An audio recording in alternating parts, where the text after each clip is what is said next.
Señores, estamos de regreso con El Consumidor y para mí es un gran placer compartir con Danisa Cruz, que es mi amiga, que la conozco de cuando, ¿hace cuántos años, Danisa? Mejor no saquemos cuenta. Yo creo que hace mucho ya, muchísimos años, estudiamos juntos y de verdad que un gran placer, no solamente que estés en el programa, sino ver cómo has ido creciendo dentro de lo que es la carrera de Derecho.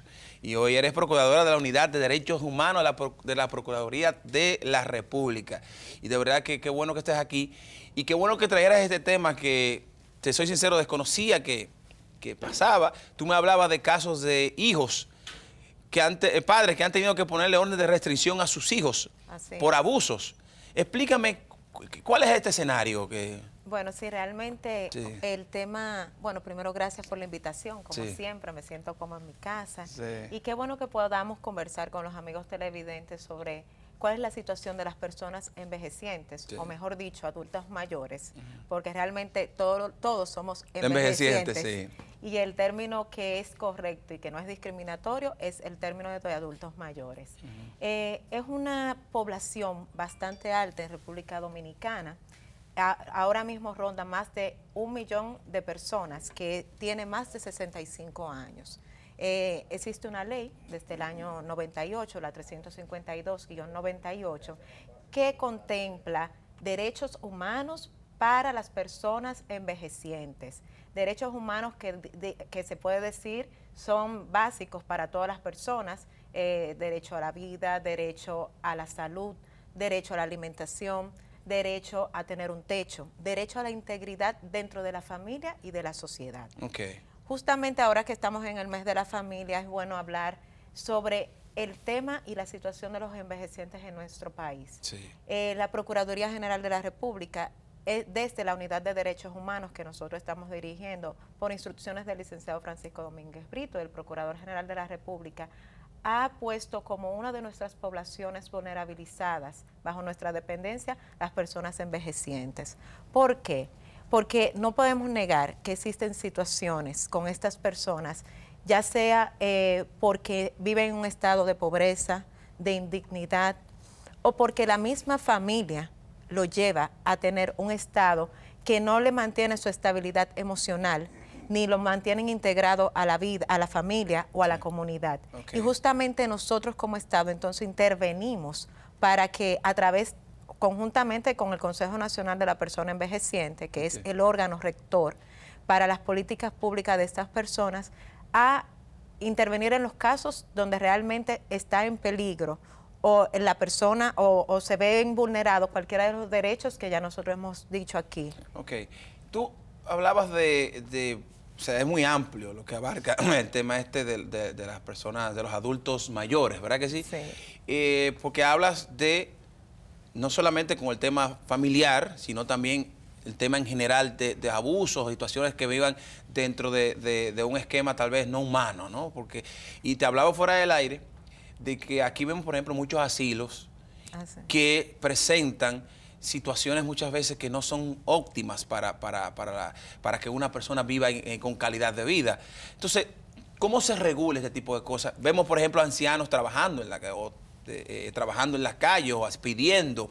¿Cómo se regula este tipo de cosas? Mira, realmente el tema de los centros para personas envejecientes, ahora mismo hubo un traspaso de todos los centros de salud pública hacia CONAPE, hacia el Consejo Nacional de Personas Envejecientes.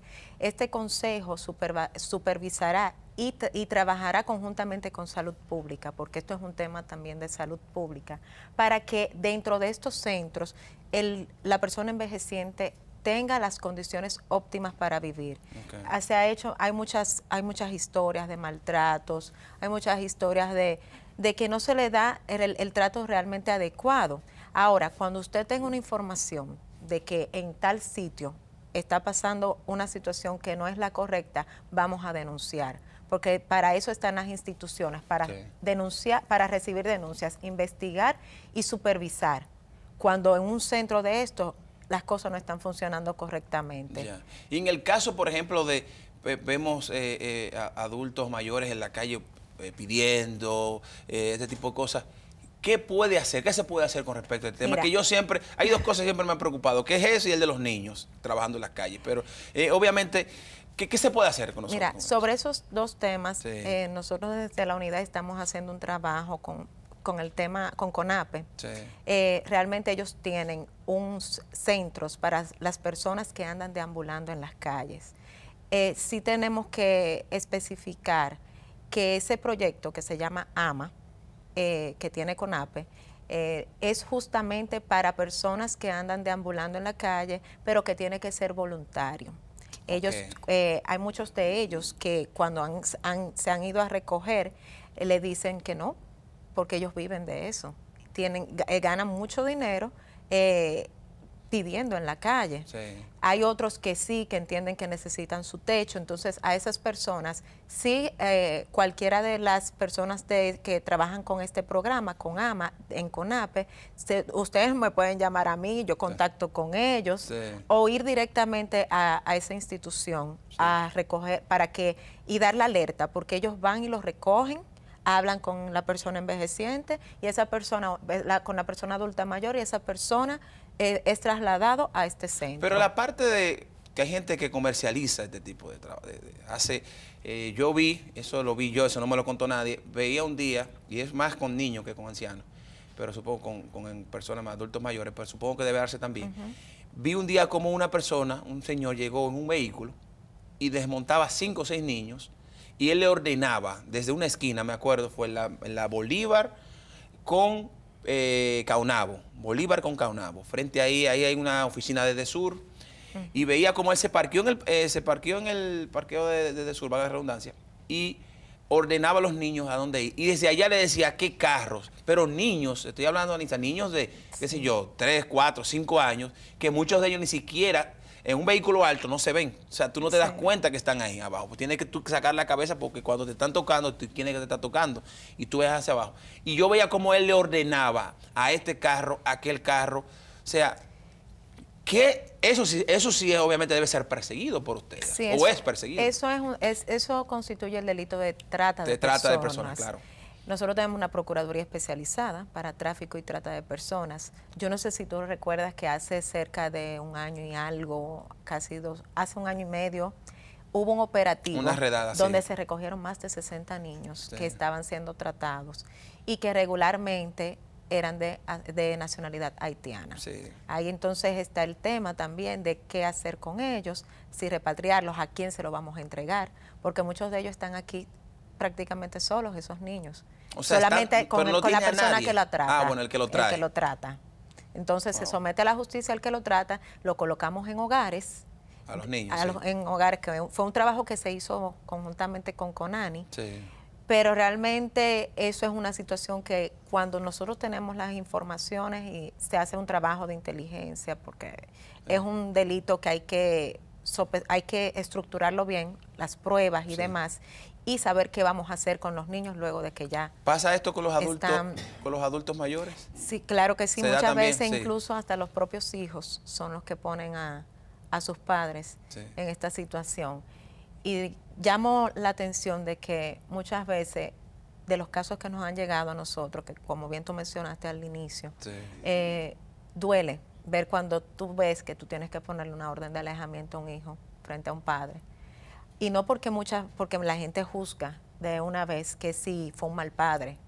Y realmente hay cosas, hay intereses económicos que a veces pesan más que la misma crianza o el mismo amor que los padres le dieron a sus hijos. Sí. A veces el dar demasiado amor a un hijo y creérselo merecedor de todo, entonces entienden que cuando la persona llega a ser envejeciente, el papá o la mamá tiene que darle la herencia en vida o tiene que vender un bien. Y comienza, y muchas veces hasta lo que quieren es que la persona realmente muera para quedarse con los bienes. Sí. Y eso es muy duro, tú ver ese tipo de situaciones en la familia. ¿Qué es lo más frecuente que ustedes reciben? Denuncias frecuentes. En ese sentido, ¿cuáles son las denuncias más frecuentes que reciben? Realmente nosotros, el tema que más hemos recibido en la Procuraduría, después que se hizo el anuncio del tema de que se creó esta unidad, ha sido justamente temas de carácter familiar.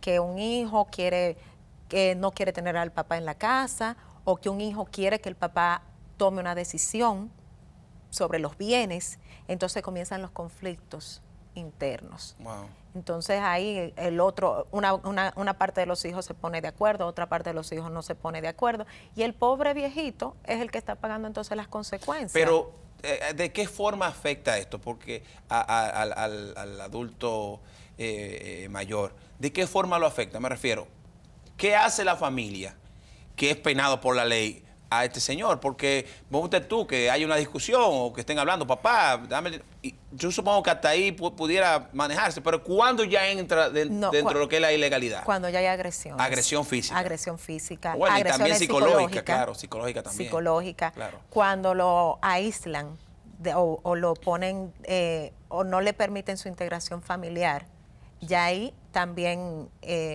conlleva una violación a la ley. Sí. Pero ya en materia penal, regularmente, lo que nosotros hemos visto es agresiones físicas. Un hijo va a la casa, le tira piedras, o un hijo, o le da incluso, le dan golpes en algunas ocasiones. Entonces ya ahí es un conflicto que merece un tema penal. O sea, ¿se da más esto con padres que con madres?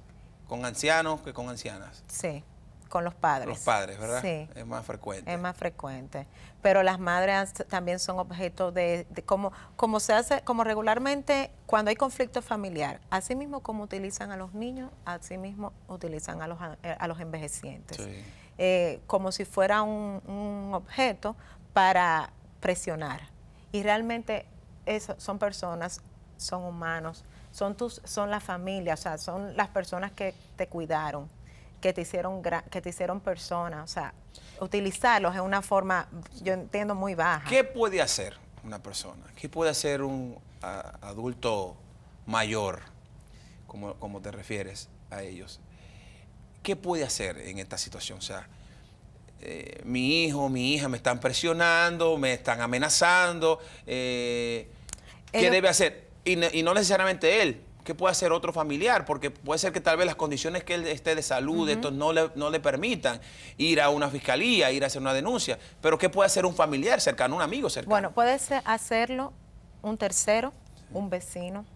Puede ir cualquier persona, poner la denuncia o en la fiscalía correspondiente, la fiscalía barrial correspondiente, o directamente a la Unidad de Derechos Humanos de la Procuraduría, donde nosotros, o directamente a CONAPE. Okay. ¿Qué se hace? Recibida la denuncia, va un personal de CONAPE, o conjuntamente, nosotros nos hemos trasladado conjuntamente con ellos, a verificar con un geriatra cuál es la situación del adulto envejeciente, de la persona adulto mayor. Sí.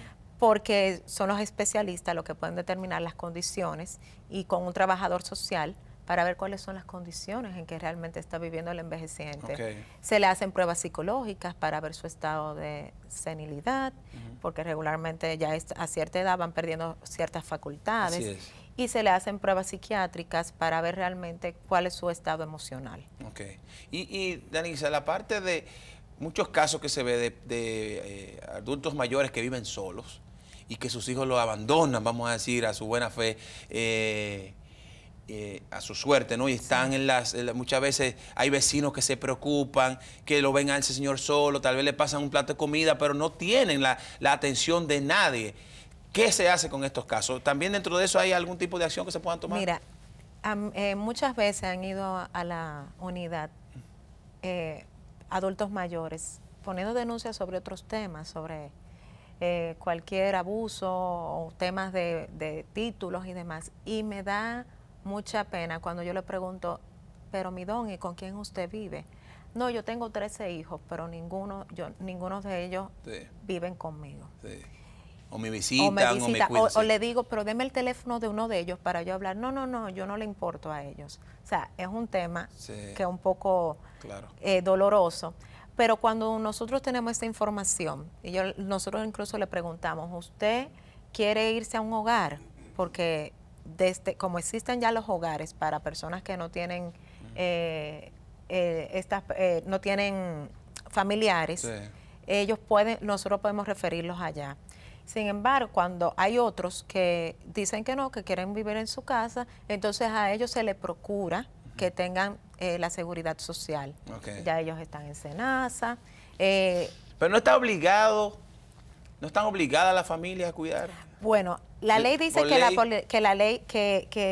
ley dice que la familia está obligada. Sin embargo, como está la ley ahora mismo, no está penalizada el abandonarlo. Pero en el proyecto de ley que ya está en el Congreso Nacional, sí se prevé una sanción penal en caso de que los hijos abandonan a sus padres. Yo creo que como padre, yo que tengo 3 niñas, debe ser muy doloroso todo el esfuerzo, todo el trabajo, toda la dedicación, todo el sacrificio que hacemos los padres por nuestros hijos, para que luego en el futuro, entonces tú que ya se supone que ya no puedes trabajar, no tienes las fuerzas, que tus hijos te abandonen y que tú tengas problemas, y que te golpeen y que te hagan daño y que tal vez por una cosa, por tu herencia, quieran que tú te mueras antes de tiempo, o sea, por la herencia que tú le puedas dejar.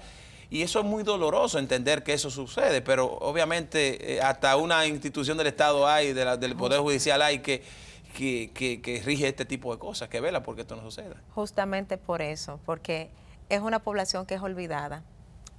Es algo que uno debe de cuando uno cría a sus hijos, creo que es importante ponerle valores a los hijos e inculcarle esos valores de la importancia de la familia y de que justamente en la formación que uno le da a sus hijos a futuro es que uno verá los resultados. Así es. Quiero que hablemos acerca de en qué momento o cuál es el mecanismo que puede tener este adulto mayor para hacer su denuncia, qué debe hacer y que si hay algún tipo de penalidad, existe alguna penalidad dentro de este renglón tan amplio de la justicia para estos casos de abuso a personas adultos mayores.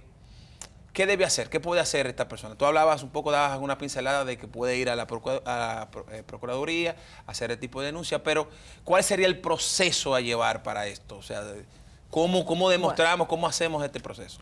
Bueno, realmente cuando una persona tiene conocimiento de que un adulto mayor está siendo vejado, sí, ya sea por su familia, ya sea en una institución, o que anda indigente en la calle, puede dirigirse, como bien expliqué, a una fiscalía, a la fiscalía barrial que le corresponda, o puede ir directamente a la Procuraduría General de la República, donde tenemos la oficina de la Unidad de Derechos Humanos, o puede ir a CONAPE, que está en Gascue. Sí. Cuando nosotros recibimos la denuncia, verificamos que sea una persona que tenga mayor de 65 años o que siendo menor de 65 años, como bien establece la ley,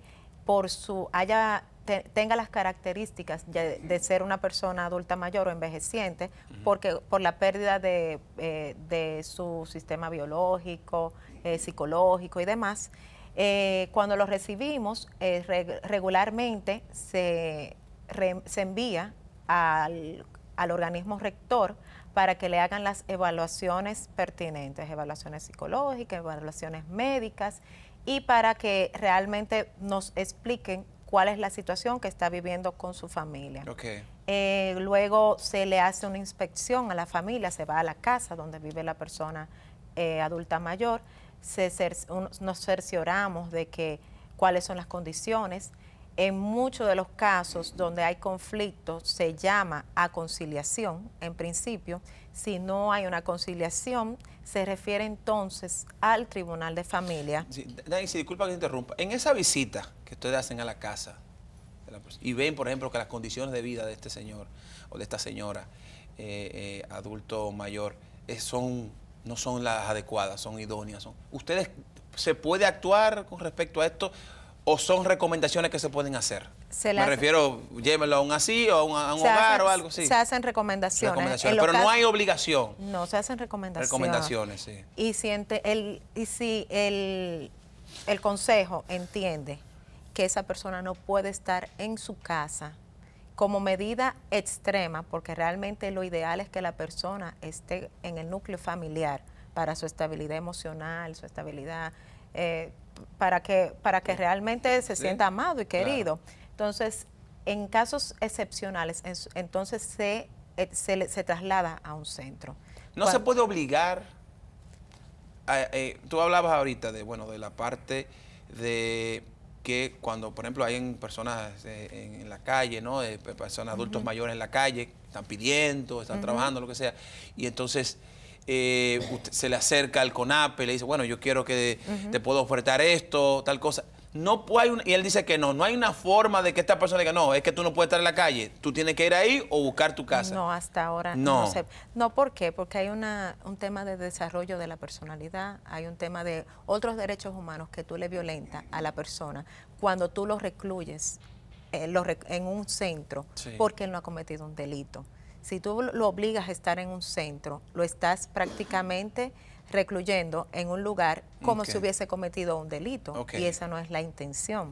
De hecho, nosotros sí Pero es algo hasta para ayudar. O sea, yo entiendo tu posición perfectamente, pero lo veo también, y yo siempre voy a los más pequeñitos, a los niños. Yo siempre decía, y mi esposa hablamos siempre en la calle, cómo los niños, cómo esos niños están en la calle y no hay nadie que los tenga. Y dice, no, y si usted no quiere, si a su papá no lo quieren cuidar, lo ponen en adopción o algo, buscar una institución que los vele. Y el CONANI yo creo que en esa parte no ha tenido el éxito que uno esperaba desde que su fundación, y con todo el respeto que me merece la directora, pero la realidad es que no ha sido exitosa porque vemos niños en la calle trabajando. Tú no entenderías, pero esos niños, ¿por qué no son recogidos y llevados a este lugar donde se les va a brindar educación, medicina, salud, hasta que o su familia los recoja o que aparezca? Porque eso es lo que hacen estas instituciones en otros países. Son niños que son ofertados, valga mal dicho tal vez, pero en adopción a padres que no pueden tener hijos